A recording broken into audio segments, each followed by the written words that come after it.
Task 1. At the active start stage, as coaches of young children between 0 and 6, what are the key areas you would focus on ensuring that they develop appropriately? List your answers here.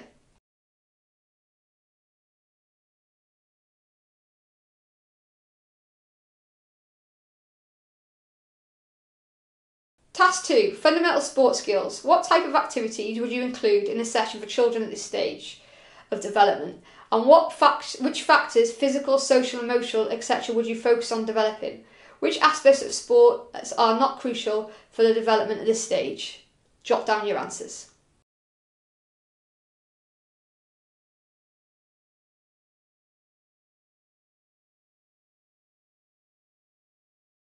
And then finally, task 3, I'd like you to go back to the document and look at the stages and actually choose a stage which you think is most applicable to you, and actually set yourself some objectives for yourself as a coach working at this stage, or you're programming with your clubs and teams of what you hope to achieve or what you hope to work on in line to this long-term athlete development model and the key objectives and to-do lists that they've set within this document.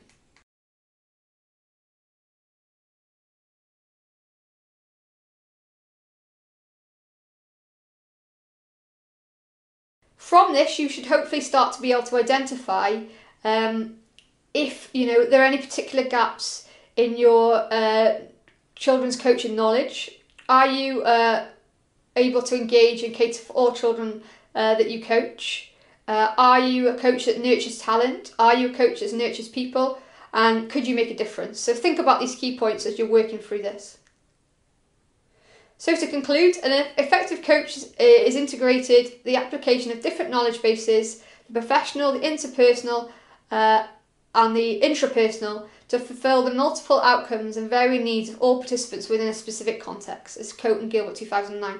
So what I guess basically saying is that we really need to have an understanding of this long-term athlete development process and really have, as a coach, what we should be doing at these different stages, but also what we should be doing to help our performers to reach their potential, developing their physical, emotional, cognitive and mental capacities in all areas.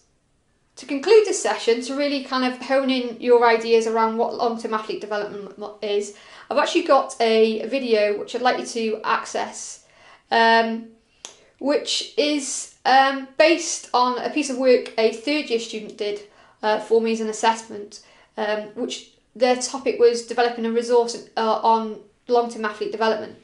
And what this video does, it gives you actual practical ideas and practical demonstrations of these different stages. So all the things discussed within this session today will actually be demonstrated in a practical context within this video.